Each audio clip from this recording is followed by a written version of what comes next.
गाड़ी के पास गए, बोले आपसे बात करना चाहता हूँ। तो हमने कहा भाई आज तो नहीं हो सकता, हम जहाँ ठहरे हैं कल आप आ जाइए।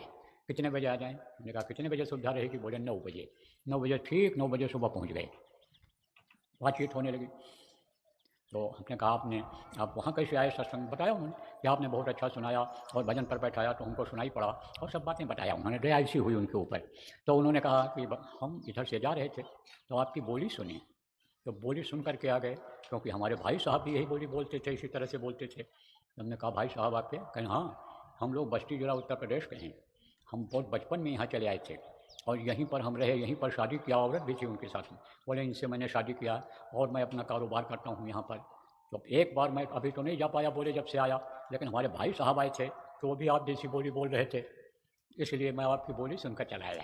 तो ऐसे ही बोली सुनकर के संतों की जो आकर्षित हो जाते हैं, और जब उनकी बातों को सुनते हैं और वो जब ये याद दिलाते हैं कि यह मिट्टी और पत्थर का घर तुम्हारा घर नहीं है, तुम्हारा घर तो वहाँ सतदेश में है, जो लोक में है, जब ये बताते हैं तब उनके समझ में आ जाता है जीवों को। और फिर कहते हैं भाई ये गंदगी वहाँ नहीं है, ये समझो कि दुख तकलीफ़ वहाँ नहीं है, वहाँ पर मतलब कोई टेंशन नहीं है, कोई तरह की तकलीफ़ नहीं है, हम चलो तुमको ले चलेंगे। तब जीवात्माओं को याद आता है अपना घर, जीवात्माओं के अंदर एक इच्छा पैदा होती है। जैसे बहुत से विदेश में लोग रहते हैं और आते हैं, जब यहाँ पर लोग पूछते हैं तो वहाँ की जब तारीफ़ करते हैं तो आज के नौजवान तैयार हो जाते हैं जाने के लिए विदेशों में। बहुत से लोग ठग भी जाते हैं, ज़मीन बेचकर, जेवर बेच करके, घर वाले दे देते हैं वीज़ा मिल जाएगा, पासपोर्ट मिल जाएगा, लेकिन ठोकर खाते हुए जाते, ठोकर करके खाते हुए वापस आ जाते हैं।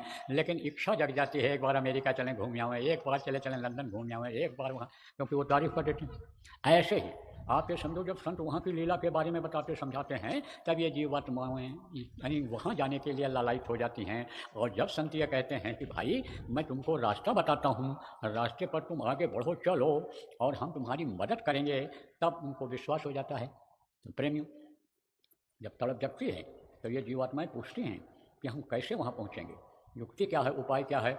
तब वो इसी को बताते हैं जो हमको आपको गुरु महाराज ने प्रेमियों नाम बताया, वो उन नामियों का यानी स्थान बताया, आप ये समझो उनकी आवाज़ बताई, तब यानी उनका जब रूप बताया, तब उससे